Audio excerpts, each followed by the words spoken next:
आप देख रहे हैं सिटी सेंटर शो। मुंबई से मैं हूं पूजा भारद्वाज। शो की शुरुआत कर रहे हैं किसान आंदोलन के साथ। किसान आंदोलन के मामले में दिल्ली पुलिस ने सोशल मीडिया के एक अकाउंट के खिलाफ केस दर्ज किया है। पुलिस का दावा है कि इस अकाउंट में जो टूल किट का दस्तावेज मिला है वो खालिस्तानी समर्थकों का है, जिसमें दिल्ली में हंगामे की पूरी योजना नजर आती है। हालांकि किसी शख्स के खिलाफ मामला दर्ज नहीं है, लेकिन जांच के केंद्र में माना जा रहा है कि स्वीडिश एक्टिविस्ट ग्रेटा थनबर्ग हैं। जलवायु परिवर्तन के खिलाफ लड़ रही पर्यावरण योद्धा ग्रेटा थुनबर्ग ने जब भारत में किसान आंदोलन का समर्थन करते हुए टूल किट के जिक्र के साथ ये ट्वीट डाला तो दिल्ली पुलिस हरकत में आ गई। दिल्ली पुलिस का दावा है कि ये टूल किट खालिस्तान समर्थकों ने तैयार किया है और इसी आधार पर उसने एफआईआर दर्ज की है। दिल्ली पुलिस ने जो ऑथर्स हैं टूल किट के, उनके खिलाफ एक केस दर्ज किया है। धारा 124A, 153A, 153 और 120B आईपीसी में, जिसका की इन्वेस्टिगेशन दिल्ली पुलिस की साइबर सेल द्वारा किया जाएगा और इसमें किसी को भी हम लोगों ने अभी नेम नहीं किया है। इससे पहले विदेश मंत्रालय ने आधिकारिक बयान जारी कर ग्रेटा और अन्य लोगों को सलाह दी कि वो कुछ कहने से पहले पूरे तथ्य जान लें, लेकिन ग्रेटा अपने रुख पर कायम हैं। उन्होंने फिर ट्वीट किया, मैं अब भी किसानों के साथ खड़ी हूं और उनके शांतिपूर्ण प्रदर्शन का समर्थन करती हूं। कितनी भी नफरत, धमकियां या मानवाधिकारों का उल्लंघन उसे बदल नहीं सकते। इस बीच ग्रेटा थुनबर्ग और रियाना जैसी हस्तियों के ट्वीट्स के बाद भारत में तरह तरह की प्रतिक्रियाएं आ रही हैं। बुधवार को सरकार के समर्थन में कई सितारों के ट्वीट्स के बाद गुरुवार को दूसरी तरह के ट्वीट्स भी आए। जानी मानी अभिनेत्री तापसी पन्नू ने लिखा, अगर एक ट्वीट से आपकी एकता हिल जाती है, एक चुटकुले से आपकी आस्था हिल जाती है या एक शो से आपके धार्मिक विश्वास हिल जाते हैं, तो आपको अपनी मूल्य चेतना को मजबूत करने पर काम करना चाहिए ताकि दूसरों के लिए प्रोपेगेंडा टीचर न बने। एक दिलचस्प और तीखा ट्वीट क्रिकेटर मनोज तिवारी ने भी किया, अपने बचपन में मैंने कठपुतली नाच कभी नहीं देखा। ये नाच देखने में मुझे 35 साल लग गए। जबकि क्रिकेटर इरफान पठान ने शालीनता से याद दिलाया कि कई बार जरूरी मसलों पर बोलना सही होता है। उन्होंने ट्वीट किया, जब अमेरिका में पुलिस वाले ने जॉर्ज फ्लॉयड की क्रूरता से हत्या की थी, तब हमारे देश ने उचित ही अपना दुख जताया था।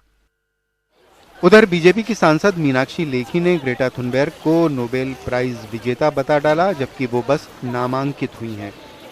वो बच्ची है, मैं उसका क्या विरोध करूंगी। मेरे हाथ में होता तो मैं उसको बाल पुरस्कार देती, लेकिन हाँ, नोबेल पीस प्राइज से जरूर उसका नाम हटाती, क्योंकि एक तरफ नोबेल पीस प्राइज जो है अच्छी एनवायरमेंटल प्रैक्टिसेस के लिए दिया जाता है। जो लोग आग लगाते हैं और एटमॉस्फेयर को प्रदूषित कर रहे हैं, जो लोग पानी की अव्यवस्था करके जो गलत प्रैक्टिसेस कर रहे हैं, उनके साथ ये खड़ी हुई हैं।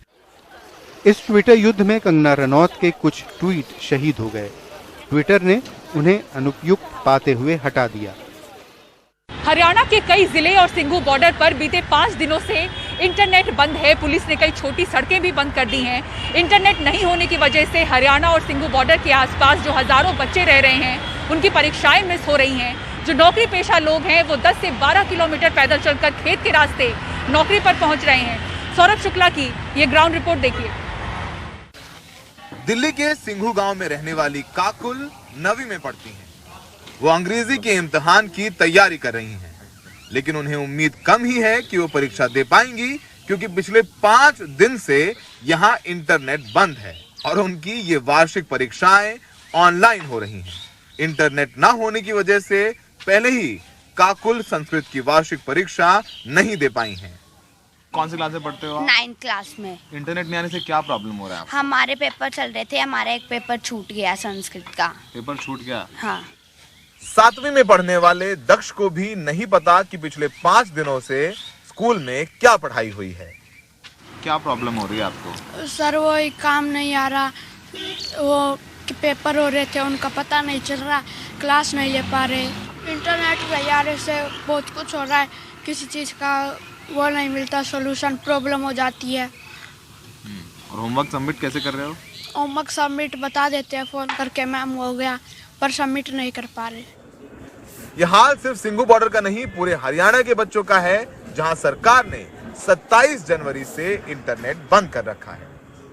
इंटरनेट ना चलने की वजह से हम क्लास नहीं ले पा रहे। अब जैसे पहले कोरोना करके स्कूल बंद हो गए थे, अब स्कूल बंद होने के बाद ऑनलाइन क्लासेस लगने लग गई। अब वो ऑनलाइन क्लासेस भी बंद होगी क्योंकि नेट नहीं चल पा रहा, तो हम अब ना पढ़ पा रहे। अब जैसे अब पेपर थे 2 तारीख को, तो 2 तारीख को पेपर भी नहीं लिए क्योंकि अब ऑनलाइन पेपर होने थे, नेट चल नहीं रहा, पेपर भी ले पाए। जैसे हमारी क्लासेस होती हैं या फिर कोई भी टीचर्स नोट्स देते हैं, क्योंकि क्लासेस सेव तो होती हैं नहीं, सिर्फ नोट्स आते हैं उनके और वही हम ले सकते हैं, और क्लासेस अटेंड नहीं होती, फिर वही सारा सिलेबस रह जाता है। वही बात है कि हम क्यों ले रहे हैं फिर ऑनलाइन क्लासेस।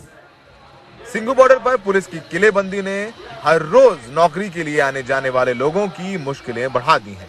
26 जनवरी तक ये लोग मोटरसाइकिल या फिर ऑटो से आ जा रहे थे, लेकिन अब पुलिस ने वो तमाम रास्ते भी बंद कर दिए हैं। कोंडली की एक स्टील फैक्ट्री में काम करने वाले दीपक सिंह बताते हैं कि वो रोज पैदल 10 किलोमीटर आते हैं और पैदल ही 10 किलोमीटर वापस जाते हैं। कम से कम 10 किलोमीटर पैदल चलना पड़ता है बॉर्डर से फैक्ट्री जाने के लिए। फैक्ट्री जाने के लिए? तो दिल्ली में कहाँ रहते हैं आप? रघुवीर नगर। हाँ, रघुवीर नगर। रघुवीर नगर से यहाँ की फैक्ट्री कुंडली में है। कुंडली में 10 किलोमीटर पैदल चलते हैं रोज पैदल 10 किलोमीटर, और जाते भी हैं पैदल 10 किलोमीटर। जाने आने में दिक्कत हो रही है, काम में लेट होता है। काम में लेट हो रही है। तो मालिक क्या कहता है? मालिक कहता है कि भाई इतना लेट हो रहा है, बोलेगा तो कुछ नहीं, बाकी भाई दिक्कत होता है, कैसे काम करना पड़ता है, जल्दी उठना पड़ता है, 4 बजे 5 बजे उठ के सुबह में निकलना पड़ता है रूम से। ये कहानी सिंघू बॉर्डर पर आम है। आने जाने में पूरी समस्या हो रही है, पैदल भी नहीं आने जाने दे रहे हैं, बच्चों की पढ़ाई बंद है, इंटरनेट से एग्जाम चल रहे थे, बच्चों का काम आ रहा था इंटरनेट से, अब वो काम करके इंटरनेट से भेजते थे, वो भी सब बंद हो रहा है। 9वीं क्लास में बच्चे हैं, क्या होगा, पूरा साल खराब हो जाएगा बच्चों का। लेकिन इन तकलीफों का पुलिस पर कोई असर नहीं है। हर रोज सुरक्षा व्यवस्था के नाम पर कांटों की दीवार बनाई जा रही है। अफवाहें ना फैले इस नाम पर हर रोज इंटरनेट बंदी की मियाद बढ़ा दी जाती है। हर रोज शाम को ये वापस कई किलोमीटर चल के अपने घर पहुंचते हैं, सुबह कई किलोमीटर चल के वापस यहाँ काम पर पहुंचते हैं। दिल्ली पुलिस की किलेबंदी ने इनकी जिंदगी मुश्किल कर दी है। बच्चों की वार्षिक परीक्षाएं छूट रही हैं क्योंकि इंटरनेट नहीं है। कुछ लोगों को लगता है कि उनका साल भी खराब हो जाएगा, लेकिन सबसे बड़ा सवाल यह है कि ये ज्यादती क्यों? सिंघू बॉर्डर में सहयोगी सचिन गुप्ता के साथ Saurabh Shukla, NDTV India. Arrow show में किस तरह से दिखी ड्रोन तकनीक, तस्वीरें और पूरी खबर दिखाएंगे एक ब्रेक के बाद। बने रहिए सिटी सेंटर शो के साथ।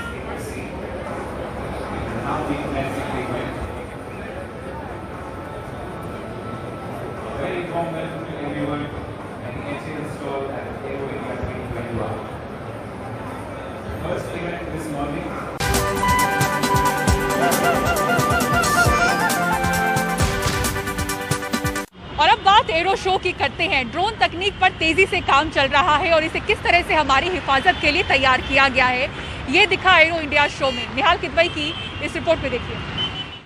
RUAV 200 दुनिया का इकलौता ऐसा ड्रोन हेलीकॉप्टर होगा जो 5500 मीटर की ऊंचाई पर बनी पोस्ट पर रसद और असलाहा पहुंचा सकता है। 20 से 30 किलो का वजन ये 50 किलोमीटर तक ले जा सकता है। वजन कम हो तो 100 किलोमीटर तक भी जा सकता है। साथ में डे नाइट लाइव कैमरा से लैस होने की वजह से निगरानी का काम भी कर सकता है। ये एक दिन में 3 से 4 बार मिशन पर जा सकता है। बेस कैंप से ऊंचाई पर रसद और दूसरे जरूरी सामान पहुंचा सकता है। अगले साल जून तक ये शुरू हो जाएगा। इस ड्रोन हेलीकॉप्टर के साथ साथ कैट्स वॉरियर भी एक अहम प्रोजेक्ट है जो जंगी जहाजों के साथ दुश्मन के इलाकों में जाएगा और पायलट और जहाज दोनों की हिफाजत करेगा। वैसे इसे विकसित होने में अभी 5 से 7 साल लगेंगे। आपने देखा होगा बालाकोट एयर स्ट्राइक्स में। बालाकोट एयर स्ट्राइक में अभिनंदन का मामला, इसे ये रोकेगा। भविष्य में खतरनाक मिशन पर ड्रोन्स ही भेजे जाएंगे। साथ में छोटे छोटे ड्रोन्स की फौज भी बनाई जा रही है जिन्हें लड़ाकू विमानों से छोड़ा जाएगा। कोई जासूसी का काम करेगा तो कोई हमला।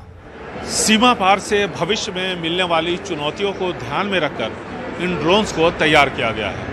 ताकि मिशन को अंजाम देने के बाद पायलट्स और जंगी जहाज दोनों सुरक्षित देश वापस लौट सके। बेंगलुरु से कैमरामैन कुमार के साथ निहाल किदवई, एनडीटीवी इंडिया। और मुंबई से सिटी सेंटर शो में फिलहाल मुझे दीजिए इजाजत। खबरों के लिए देखते रहें एनडीटीवी इंडिया। नमस्कार।